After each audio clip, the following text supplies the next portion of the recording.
smart and work hard, but just aren't where or who you want to be. Welcome to your podcast, Real Confidence. I'm your host, Alyssa DeVere, and I'll be sharing a bit of brain science, some surprising social secrets, and a touch of tough love. Why? Because I believe confidence is everyone's fundamental right and choice. So let's get to it. You know, sometimes you get lucky, sometimes you get doubly lucky. And this is the second time I'm having Mr. Andy Storch on the show. What up? What up? I want to talk about your book this time because this idea of owning your career, pandemic or not, this is so important. So We're going to put your bio on the show notes, of course, but give people an idea of your credential in this space because You've got mad cred. Yeah, thank you. I've been working in corporate consulting for about a decade and certainly worked in other companies before that. And I had an opportunity to travel all over the world running workshops on things like leadership, teaching strategy, finance, working with a lot of executives in big companies. And I saw a lot of what made leaders and executives successful, what made companies successful. I also observed a lot of people really drifting through their careers, operating in reaction mode, waiting for other people to tell them what to do. They might be moving up the corporate ladder. It doesn't mean they're not quote unquote successful. But I think those are a lot of the people that also wake up when they're 50 and ask, like, how did I get here? Right? Like, what am I doing in my career? And this is not what I set out to do. I wonder if I could or should be doing something differently. And a lot of people, not really completely fulfilled, but not feeling like they can do anything about it or the feeling like they can make any moves. And I wanted to create a guidebook to help people really take ownership of their career. And another aspect of that, by the way, was as I got deep into personal development and took ownership of my own career and invested thousands of dollars into books and conferences and mastermind groups and coaching and made my own moves to design a business and a career that I loved. And I realized that for me, entrepreneurship was what was really pulling me, what I really wanted. And so I wanted to design a career where I could be an entrepreneur, run my own business. And I absolutely love it, but that's not for everybody, right? I have a lot of conversations with clients who are like, no, I don't want to do that. And I think there's a lot of messaging out there that says, well, if you don't like your job, you need to quit the 9 to 5 and start your own business. But as mentioned, like that's not for everybody. A lot of clients told me like, I have no desire to do that. Like they want the team, the collaboration, the security from the company. And what people really want at the end of the day is they want to feel fulfilled. They want to feel like they're contributing. They want to feel happy in their careers. And so I wanted to provide some guidance and not only how to take ownership of your career and have a happier, more fulfilling career, but also to use the things that I've done over the last 15 years to help you prepare for the future, because there's so much uncertainty out there. We saw a huge event, right, in 2020 with COVID that shut a lot of things down and changed a lot of people's careers.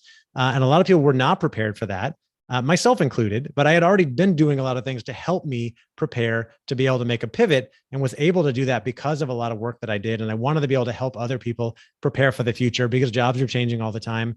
And so that's what it's all about. In addition to building a resilient mindset and taking ownership of your life so that you have the best life possible. So the obvious question is, and we're here talking about confidence. Why does taking ownership of a career and or a life, why do people feel so not confident to do it? It's their life, their career. Why don't they feel confident to do it? Well, I think one of the answers is a lot of people are used to living their life for other people, right?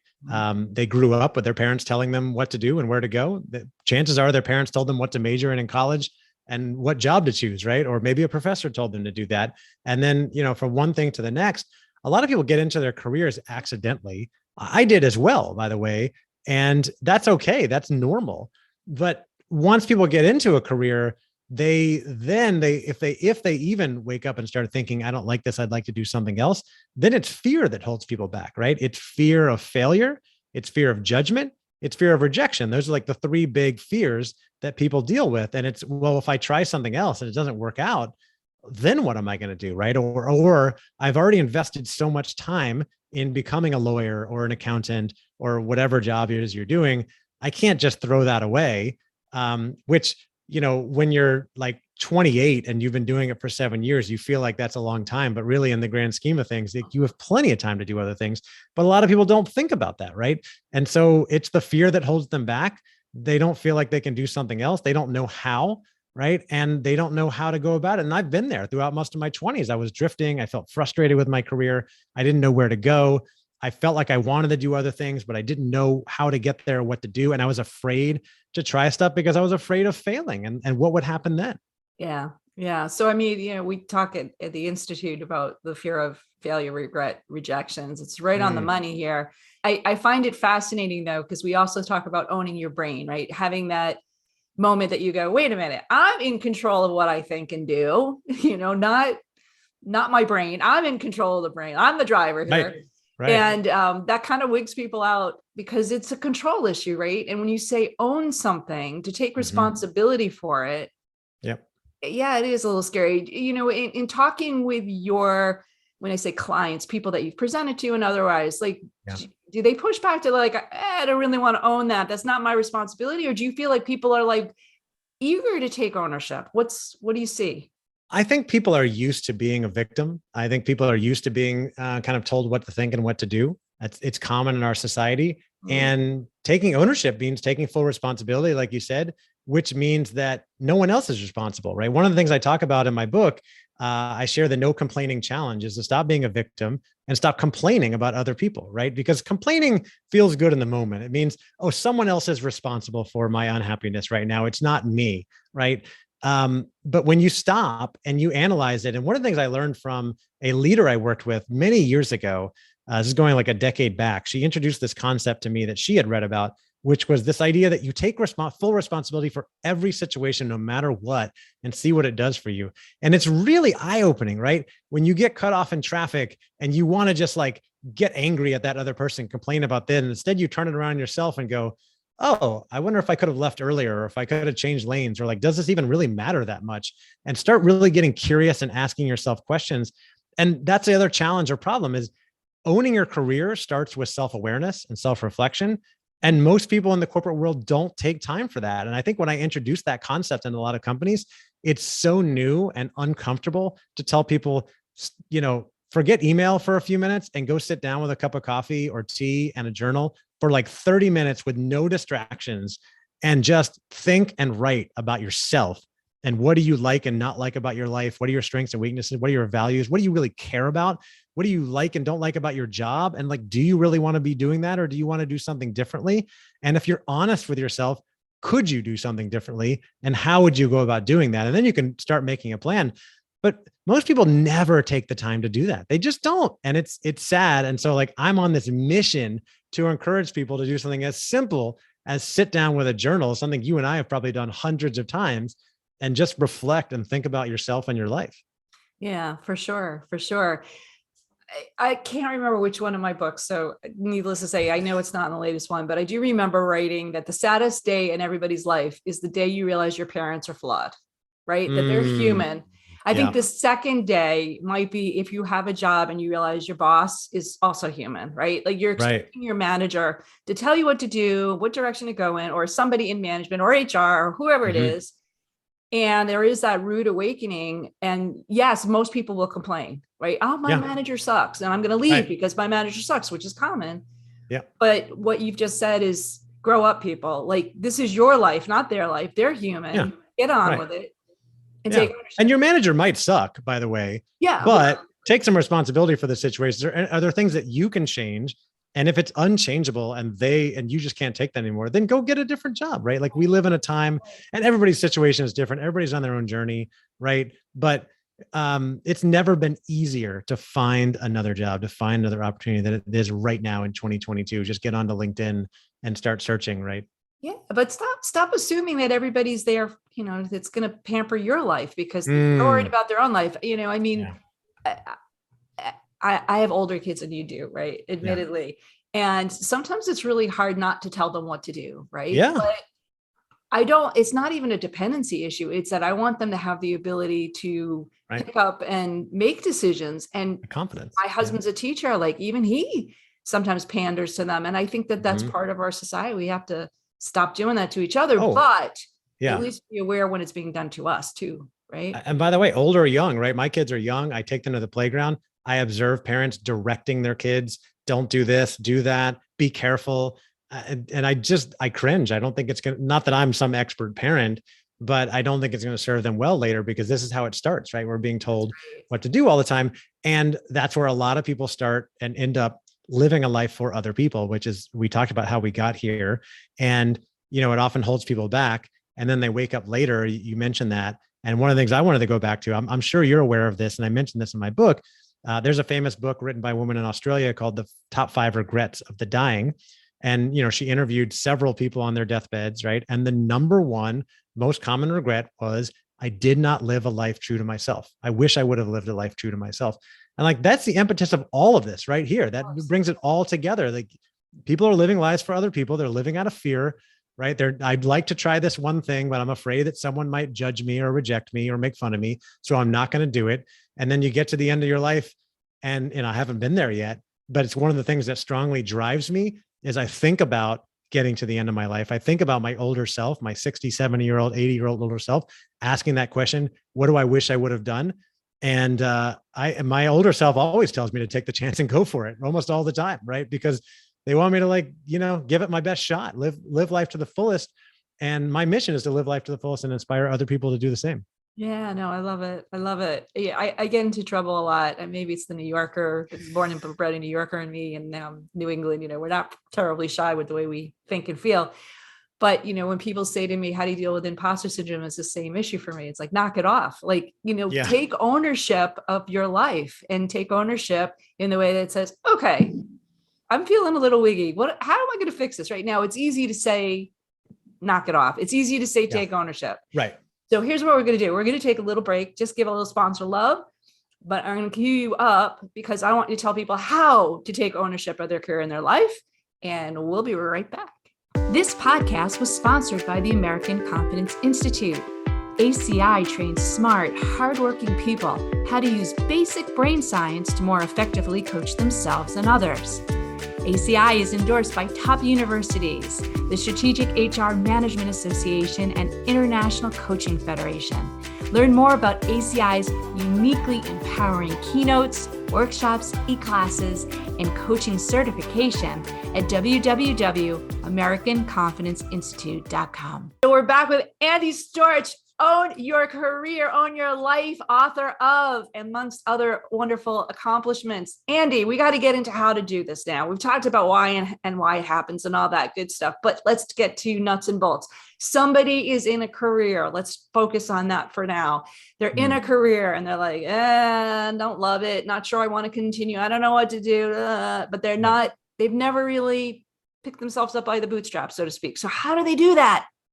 Well, we talked about the first step. I think the foundation is self-awareness, taking that time for self-reflection. Like I mentioned, the journal, the cup of tea, half an hour in the morning, quiet space, really think about it. And then once you build more awareness around who you are and where you are, start to think about where you want to get to. What do you like and not like about your situation? And what would you like to see change? A lot of people are unhappy or say they're unhappy with their job or their career and they want to change. But it could just be some small tweaks, right? It could be something about your manager or your commute or your workspace, or, maybe you could do something slightly different with your job, but stay with the same company. There's often a lot more options than we think are available. And it's about really building that awareness and then investigating all options. And then the next step is to set a clear vision for where you want to go in your career, essentially chart that path, right? A pilot wouldn't get into a cockpit of a plane and start the plane up without knowing exactly where they want to go. Same with you when you get behind the wheel of your car. And yet most of us have no idea where we're going in our careers. And that doesn't mean that things are going to work out perfectly. You set this vision and that's exactly where you're going to end up, right? Like you and I have been around for a while. We've seen many changes, right? Stuff happens, challenges come up. But what I've found is the more clarity you have on that vision, the easier it is to make the big decisions when they come your way. Your boss offers you a promotion, a recruiter calls you, right? You lose your job and you need to try to figure out what's the next thing is. When you have that vision, I want to be VP of finance one day, or I want to move into HR, or I want to start my own business. Then that guides all the decisions that you make along the way. Then you want to break that down and make a plan. Because what I have learned throughout my life of failing many times is that when you have a goal, but you don't have a plan, it's really just a wish. So a goal without a plan is really just a wish. You've got to have a clear plan in place, right? For how you're going to get there. You're going to break that down into smaller goals. I'm a big believer in using habits to achieve those goals. you want to make sure that you're getting help once you have that plan right in place. Hire a coach, find a mentor, talk to your boss, talk to your colleagues. I'm amazed by how many people are in a situation where they kind of like their job. They're looking to make some changes. They want to be able to move up, but they don't know what to do. And they're afraid to talk to their manager. And I've been there. I totally understand. But until you have that conversation with your manager, who is probably the most influential person in your work life, right? Then probably nothing's going to happen. And what I've learned too, is that managers want to support you, but until they hear from you, they don't know what you want, right? So you've got to be able to lay out that plan and go to your manager and say, hey, things are going well. I'm thinking about my next step. Can we talk about my career? I'd like to be, director of finance one day. Can you help me get there? And hopefully they'll go, oh yeah, that's great. Or they might say, no, I'm not going to help you, which happened to me in my career. And then you know that it's time to go somewhere else because you don't have a supportive manager, right? Once you have all those things in place, start working the plan. The next thing, which is the middle section of my book, is to start doing things to help you prepare for the future because you never know what might come. So those three things are: number one, invest in continuous learning, because the days of getting a college degree and a master's degree and working in that field for 40 years without learning anything new, those are long gone, right? The pace of change is faster than it's ever been before, and yet it's slower today than it's ever going to be. So we've got to keep learning about the new trends and things that are going on. Number two, invest in building a powerful network. So build your network, build relationships, keep making connections, right? Because you never know who's going to bring that next opportunity to you. Like you and I have been talking, Lisa, and are proof of that. And then number three is build your personal brand, which is nothing more than your reputation, essentially what people think and say about you when you're not around. And everybody has a brand and a reputation, whether you like it or not. So you might as well be intentional. And then finally, do work on your mindset, develop a growth mindset and what I call an ownership mindset. Avoid being a victim, take responsibility, and be willing to try new things and pivot because stuff's going to come up and we've got to be able to respond. Yeah. And, very concrete kind of business stuff we've been talking about here, but, there's something to be said about putting it in the universe, whether you believe in it, law of attraction or otherwise, I don't care. When you make that decision, that conscious decision, and you say, Andy, I am going to be the spokesperson for one of the largest cosmetic companies. Guess what happens? Contract shows up on your desk, right? So I think, we owe it to ourselves, literally, to say, I want to go there, wherever there is for that person. But you have to, like you said, know where you want to go, why you want to go there, lay the groundwork, and then to start talking about it. Talk about it in your head, outside your head, anyone who's going to listen, your manager and everybody. And pretty amazingly, if nothing else, you start to figure out what are the paths, what are the doors I need to get to go there. And that's magical. So Paulo Coelho, the alchemist, when you put your goals and dreams out into the universe, the whole universe conspires to support you. And I have seen that happen for me. I'm a big fan of when you have that goal, writing it down, telling a friend, finding a mentor or a coach who can help you, and then repeating it to yourself every day. So I use daily affirmations and I repeat my goals almost every single morning. Awesome. It reminds me of what I'm working on and I keep moving forward. Yeah. And you got to have all those steps in order to get there that you said. So thank you so much for sharing. So last bit here, people are definitely going to want to reach out to you. What's the best way to do it? So the book is called Own Your Career, Own Your Life. It's available on Amazon. We also have a lot of free resources available for people who want to get more, including the 5 steps to owning your career, the top 5 most common career mistakes, and my daily affirmations are in there for people to download as well. All of that is at ownyourcareerownyourlife.com/bonus, ownyourcareerownyourlife.com/bonus. Everything is there. The book is on Amazon and I'm active on all the socials if anybody wants to connect and reach out. Yeah. And, we got a really big HR community. You have the most incredible HR community. So if there's anybody out there who is in human resources, check out Andy's stuff because he is golden and knows everybody in the biz. So thank you for being here again. And I'm just so grateful for everything you do. So thank you so much. Thank you, Lisa. I'm grateful for you. So before we completely wrap up, I want to let you know that full transcripts and show notes for this and other episodes can be found on the website, www.americanconfidenceinstitute.com/podcast. I also want to remind you once again that the best way to get confidence for yourself is to give it to others. And you can do it so easily just by liking and sharing this episode on your favorite social media channels. You can even give me some confidence fuel by sending in any comments about the topics I've covered or ones you'd like me to consider for the future. So for now, this is Alyssa DeVere. Thank you for helping to bring more confidence to the world. This podcast was produced by Mindful Media. All rights reserved by Alyssa DeVere and the American Confidence Institute. Music written and performed by Jeff Weinstein.